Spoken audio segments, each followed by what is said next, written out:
ঘোষণা হয়েছে সারা দেশে সিলিন্ডার গ্যাস বিক্রি বন্ধ। তো সিলিন্ডার গ্যাস বিক্রি যদি বন্ধ হয় তাহলে মানুষ খাবে কি? চুলা জ্বালায় তো খাইতে হবে। কাঁচা কাঁচা তো খাইতে পারবে না কেউ। অবশ্যই তো সেটা আগুনে পুড়ায় খাইতে হবে। যাই হোক, এখন সিলিন্ডার গ্যাস বিক্রি বন্ধ কেন? রিপোর্টে এসেছে সারা দেশে ২৭টা কোম্পানি সিলিন্ডার রিফিলের জন্য দিয়েছে। বাট তারা যে পরিমাণ সিলিন্ডার দিয়েছে রিফিলের জন্য সেই পরিমাণ রিফিল হয় নাই। কেন হয়নি সেটা জানি না।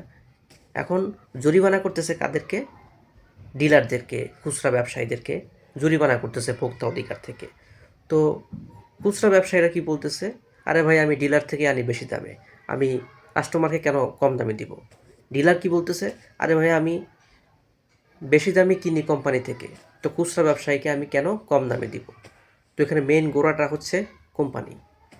কোম্পানিকে কেউ জরিমানা করে না, জরিমানা করে খুচরা ব্যবসায়ী, ডিলার এদেরকে। কিন্তু মেন গোড়াই তো হলো কোম্পানি। কোম্পানিকে যদি ধরতে না পারে সরকার, কোম্পানিকে যদি জবাবদিহিতার মধ্যে না আনতে পারে, তাহলে কেমনে এই সিন্ডিকেটটা দূর হবে, সিন্ডিকেটটা বন্ধ হবে?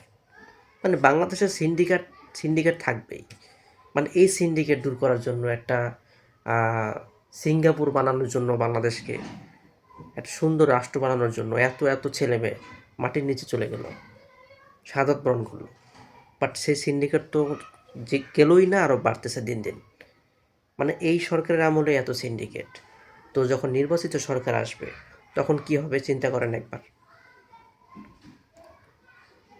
মানে বাংলাদেশ থেকে সিন্ডিকেট কোনোভাবে আসলে দূর করা সম্ভব না, যেটা দেখতে পাচ্ছি আমরা।